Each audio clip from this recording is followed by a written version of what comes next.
One of Kanye West's biggest recent hits had something highly unusual about it.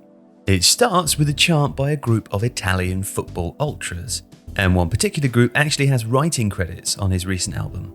So, what's going on? What is the connection between Kanye West and Italian football fans?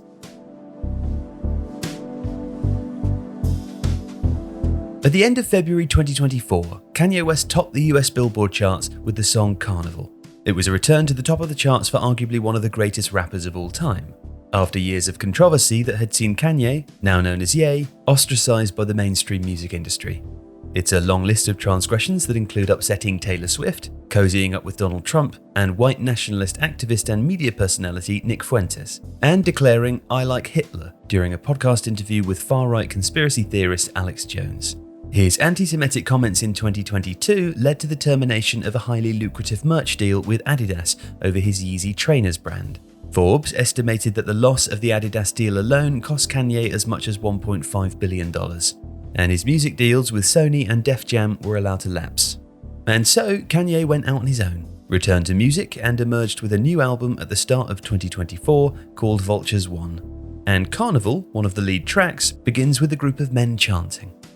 The chants were a collaboration between Kanye and a group of Italian ultras, in particular the ultras of Inter Milan, Curva Nord Milano 1969, or CN69 as they sometimes style themselves. In fact, CN69 were given writing credits for both Carnival and another song, Stars. The recently rebranded ultra group are heirs to one of Italy's oldest ultra groups, and also one of the most political, expressing far-right and fascist views for decades alongside their fraternal allies, the ultras of Lazio.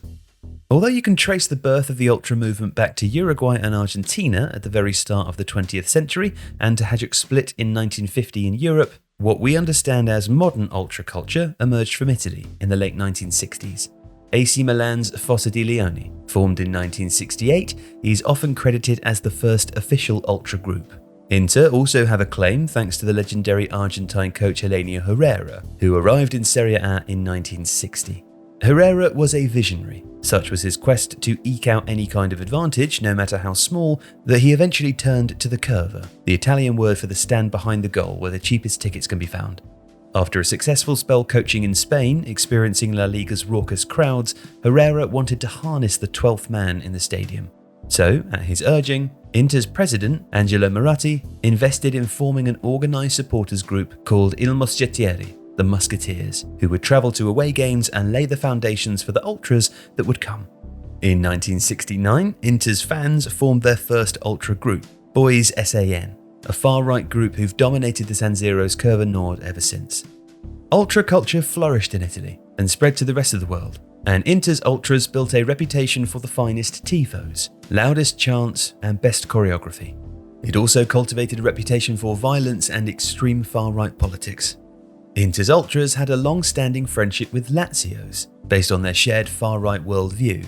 When the irriducibile leader, Fabrizio Piscitelli, an unabashed fascist, was executed in a Rome park in 2019, Inter's ultras honoured him with a tifo on the Curva Nord. But then an assassination rocked the Inter Curva too. At the end of 2022, one of Inter's most notorious ultra capos, Vittorio Boiocchi, known as the Uncle, was shot dead near his home in a professional hit. News of his death saw Inter ultras clear the Curva Nord during a game against Sampdoria. The violent scenes caused outrage. The result was Inter's ultras subgroups dissolving and rebranding themselves under a single name, Curva Nord Milano 1969. And shortly afterwards, CN69 were suddenly associating with one of the most famous people in the world, Kanye West. Nino Ciccarelli, another of Italy's most notorious ultra capos, who once led Inter's Vikings, posted a video of him in a recording studio with hundreds of other ultras. In October 2023, Kanye had come to Italy with his wife, Bianca Censori. His son wanted to watch a Serie A game.